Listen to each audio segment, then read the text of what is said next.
Tell me what makes Ventura Recovery so unique, so different than so many rehabs that are out there. Well, I think we care about the clients. I know you probably hear that a lot. We care about the clients, and one reason is that all of our employees, with the exception of a couple of doctors and one therapist and a nurse, everybody's in recovery. So we push recovery a lot. We do a lot of 12-step work. People that come into our program, we actually get them sponsors, go to a lot of meetings, and hold them accountable to actually do this work.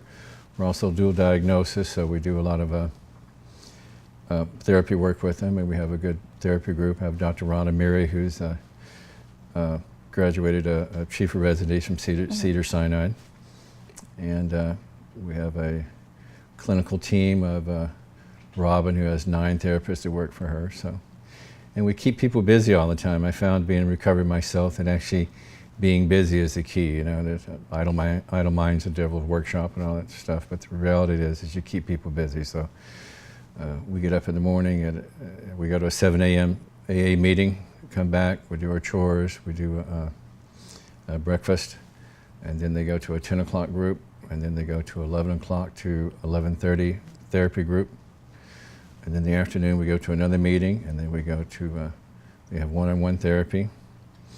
And Monday, Wednesday, and Fridays we have boxing 3 times a week. And then I've Tuesday, never heard of boxing at a rehab. That's awesome. We have John Tunney, his dad was a famous boxer. He comes 3 times a week. We have speed bags and heavy bags set up, so we keep them busy. So they're occupied pretty much the whole time, and they know when they come into our treatment center, the idea is to work on recovery. It's to actually work on recovery and not just to have a place you can hang out and not do anything. I think you have a big community after they get sober. In other words, they're discharged, you have independent living or sober living, which is like independent living.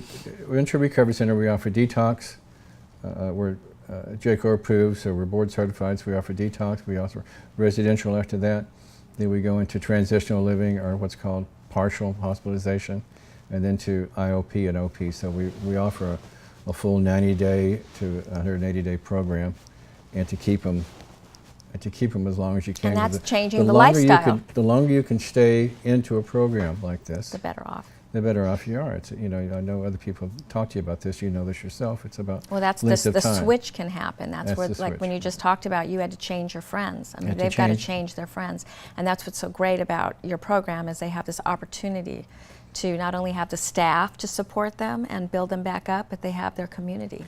And what we do in the community, when they're in our community, besides we have a basketball team, a football team, we have a baseball team. We had a basketball team that just finished their season. We didn't win one game, but the other team would have 4 or 5. They'd have 5 people on the team. They'd have about 4 or 5 people come. We had 20 people on our team. We had 40 people come. 40 people would come from our treatment center. So beautiful. And scream and holler, and we'd lose by 10, 20 points, 50, 30 points, but nonetheless, everybody had a good time, and it was a sense of community. We bought them uniforms, and it was a sense of community. Right now we have a... they're having sober fun, which is what it's about. They're having sober fun, and that's what, you're a young adult, you're 22 years old, and you're not drinking or using drugs, you think this is the end of my life. That's what I thought at 40 years old, that it was the end of my life, I could never do it again. And you could go out and show you have a lot more fun, being sober. You have a lot more fun, not being drugged out and on heroin. And then we can show them this. And, I constantly have clients all the time that say they've never had so much fun and laughed so hard in sobriety. Let me tell you, I think the 12-step AA meetings are a lot more fun than the Al-Anon meetings. I think there's a lot more laughter going on in those meetings, for sure.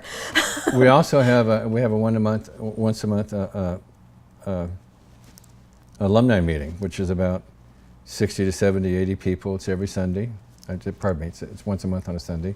We buy them breakfast, and it's a nice for people who've been there a year or 2 or 3 to be able to come back and see. And then they're inspiring the newcomers. And then inspiring the newcomers to do it. And that's really the key to this is, and the reason that I put the emphasis on people that work for us or in the program and in recovery is, I can sit down and talk to a 22-year-old guy and tell him my story and tell him what's going on, and that's great. And I think he believes me somewhat, but I also think he thinks that I'm too old and don't know what I'm talking about. you get another guy that's 24, 25, 26 years old talking to the kid. 22-year-old and said, I was exactly where you were 3 years ago. I know what you're going through. I dealt with the same people. I used the same dealers. I went to the same liquor store. I know the same people. He talks his language. Talk the language, and it really kind of helps him see there is another life after this. And that's really the key, is to try and show him, not to reach out for the drink or the drug to solve the problems. There's other ways to do this.